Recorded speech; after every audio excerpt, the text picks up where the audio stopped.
Hey everybody, welcome back to the Quest for Clarity podcast. I'm your host, Nolan Denaro. Thank you so much for joining me today as we are in a celebration episode today. We've achieved a ceasefire in the war between Israel, America, and Iran.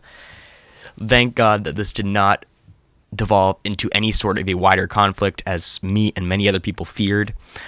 Let's go kind of over the timeline of this because it's very important to, number one, explain how this happened, why it's a great thing that this happened, and how we almost fell into a crisis, the likes of Iraq or Afghanistan. And it's important to really understand that and hear where both sides are coming from, because there are many in the MAGA, right, the Trump fandom that were very opposed to this, as well as some people who were hawkishly and over the top for a U.S. intervention in this war. And I think those people, many of them, were absolutely insane for advocating for that just after we got Donald Trump elected. So let's go over the timeline here. So around 6 p.m. on Monday night, Donald Trump sent out on Truth Social that Israel and Iran had agreed to a ceasefire and that over about a 24-hour time span, they would both begin a ceasefire. And there was some confusion in the beginning of this, about whether Iran had agreed to this or whether Israel had agreed to this. There were some people saying, no, Iran never saw the ceasefire, they didn't agree to it. But then they did come out and say that they did agree to this. So overnight, everything's looking calm.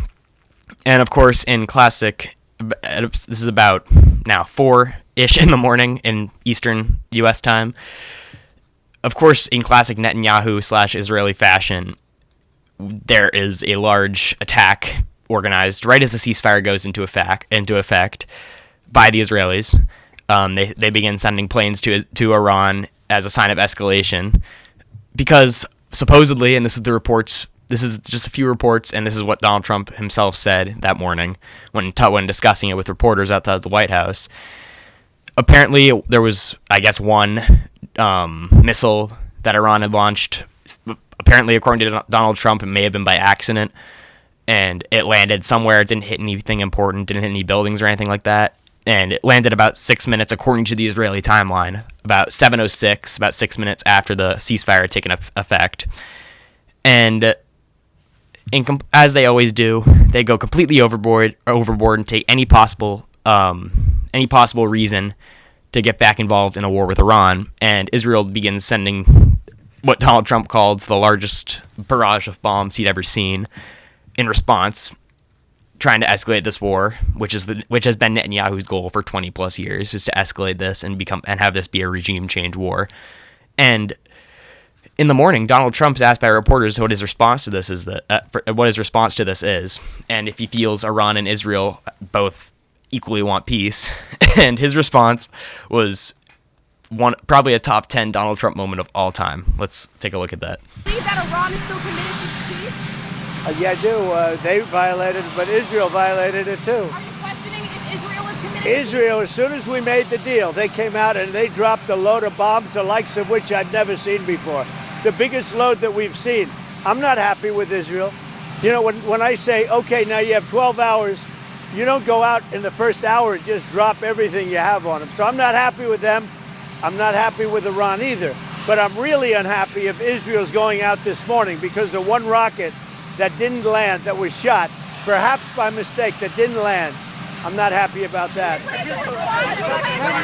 You know what?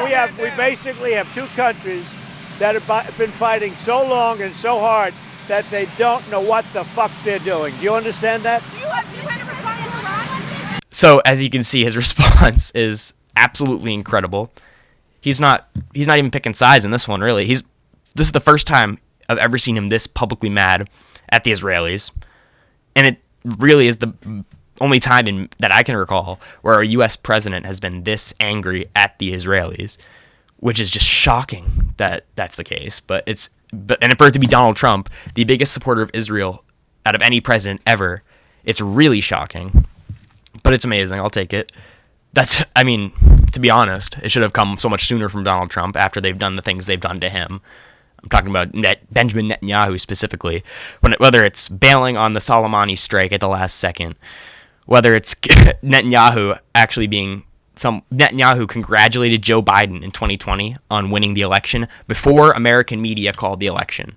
complete betrayal of Donald Trump, who'd helped him out with so much in that first term, whether it was moving the embassy to Jerusalem or anything else, taking out Soleimani or any of these other things.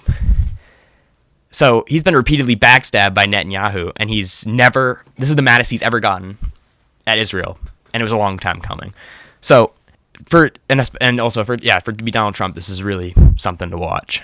Now, of course, us having a ceasefire, and in response to this, I should say, the Israelis did turn their planes around. They did not go forward with that strike they were planning, and the ceasefire is now in effect. I predict the Israelis will likely push the boundaries, as I said on Twitter, poke the hornet's nest, and find any way to get the U.S. back involved in a war with Iran. Because for over 20 years, since I believe 1992 was the first time that Netanyahu is on record mentioning this, they have been trying, specifically Netanyahu, has been trying to complete the Netanyahu doctrine, complete the clean break strategy, and overthrow the Iranian regime and install a pro-Israel regime, pro-Israel, pro-West, pro-America regime, as they've done in countless other countries in the region. Now, he wants to do this to, in my belief, establish the Greater Israel Plan, which involves the taking of the land, including Gaza, the West Bank, parts of Lebanon, parts of Syria, which as an example, the Syrian regime, which was just overthrown at the end of last year by a natural citizen-led uprising, is now led by former Al-Qaeda members. And right as this overthrow was completed, the Israelis started moving on Syria. That's a coincidence. It's a coincidence that once the Assad regime is overthrown, they now start moving on Syria and trying to acquire more land in Syria. So that's just an example. And as I was saying, this has been Netanyahu's constant goal for 20 plus years.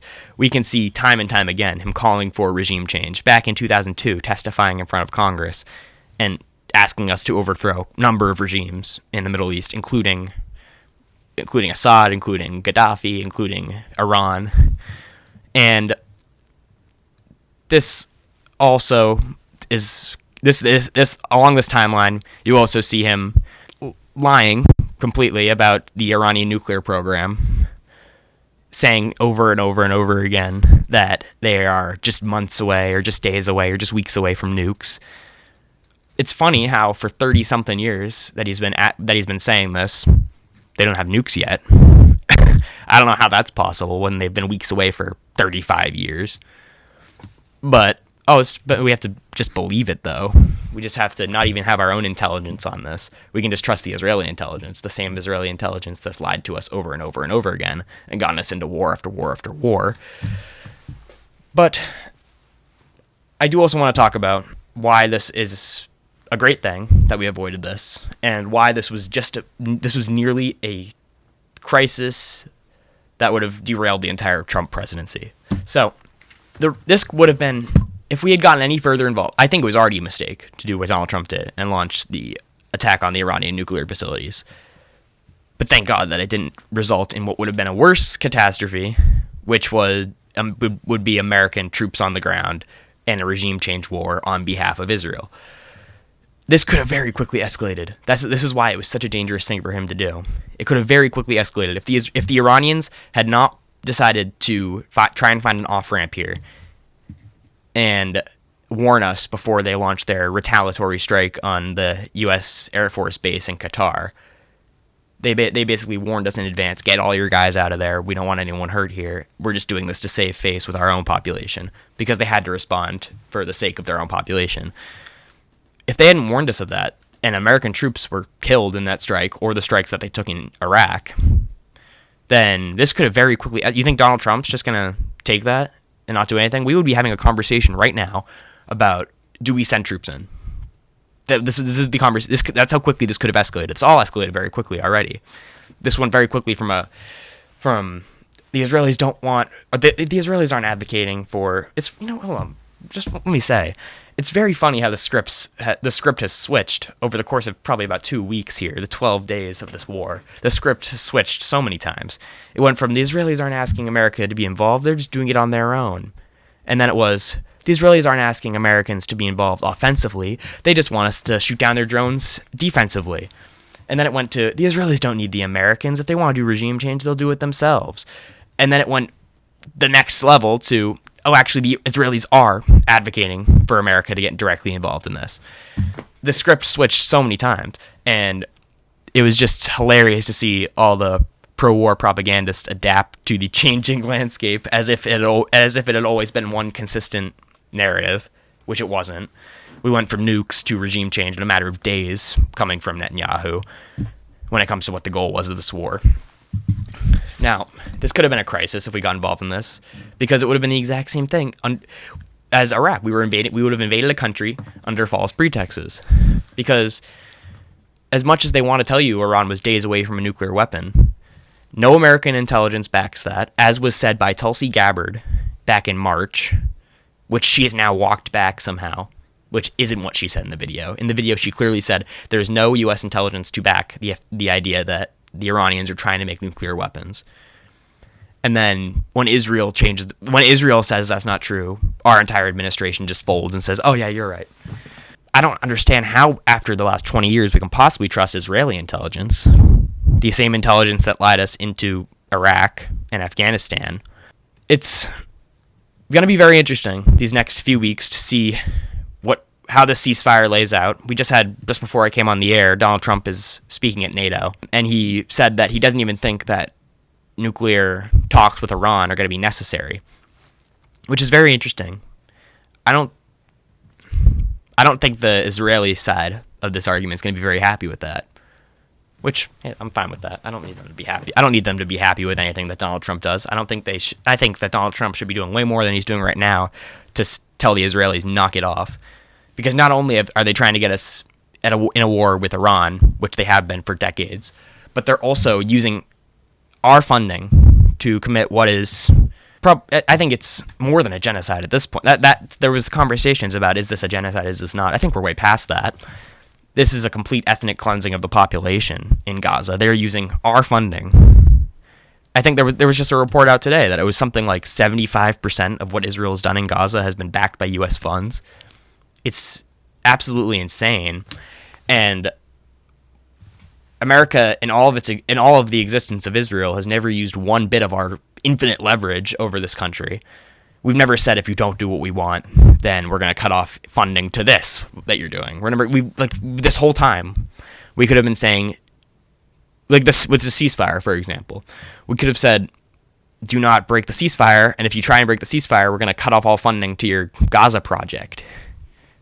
But we just never, for some reason, choose to use our leverage to get us anything that is pro-America. We're too busy in doing Israel's bidding. But as I was saying, we had a quick break from that this at the beginning of this week with Donald Trump's statements. And overall, I'm just glad. I'm glad for two reasons. Of course, I'm glad that this ended. I'm glad Donald Trump took the correct path. I'm glad calmer heads prevailed in the administration, hopefully. And I'm glad we chose to not pursue a larger war in the region, and I'm glad that things with the ceasefire seem to, for now, be working out. I'm also very glad the people who are advocating for this, now that it's not happening, have gotten completely exposed. People like Mark Levin. People like that, who just advocate for war after war after war, and now that we're not having a war, just completely exposes himself in the way that he responds to this. I've never seen somebody... And you guys can go find this on Twitter. Go look at his tweet in the instant aftermath of this ceasefire. I've never seen somebody so angry at the prospects of a peace deal, of peace in the region, of no more people dying. I've never seen someone so upset at that prospect than Mark Levin in the aftermath of a ceasefire. It was something along the lines of, we don't negotiate. I'm always skeptical of negotiations with terrorists. It's like, who... These people who treat this idea of war as a video game, who treat it like they're sitting on their couch with a bag of Doritos playing Call of Duty, these people who've never fought in a war in their lives, and treat the people on both sides as pawns for the governments that are running them, under false pretexts, by the way. This is under lies. And then they just get yelled at by people like Mark Levin, who have never fought a war in their lives and are arguing for the essential, how essential this war is, and just lying, spilling propaganda on Fox News. It's just a 1 hour rant fest with Mark Levin, where he gets a sore throat by the end of it, where he just screaming bloody murder and advocates for the bloody murder of civilians. Anyways, that's probably where I'll wrap it up here. We have a ceasefire, thankfully. Thank you, President Trump, for pursuing peace. Thank you to the people in the administration and the people outside of the administration, the people like Tucker Carlson, the people like Steve Bannon, the people who were advocating for a peaceful resolution to this from the beginning. It looks like you guys got what you wanted, and thankfully so. We'll see what happens in the coming weeks. Of course, I'll be here updating you guys every step of the way. We'll see if hopefully the ceasefire holds. It looks for now promising. And of course, we have to continue to cover the ongoing destruction of Gaza, which doesn't look like it's ending anytime soon. Things aren't looking good there, but we'll continue to keep updated there. And yes, as always seems to happen with these situations, the bad forces, like the people advocating for this war, are exposed. So that's probably where I'll wrap it up for today. Thank you guys so much for watching. Be sure to subscribe. Be sure to go follow me on Spotify, Twitter, and Instagram. And I'll see you guys in the next video.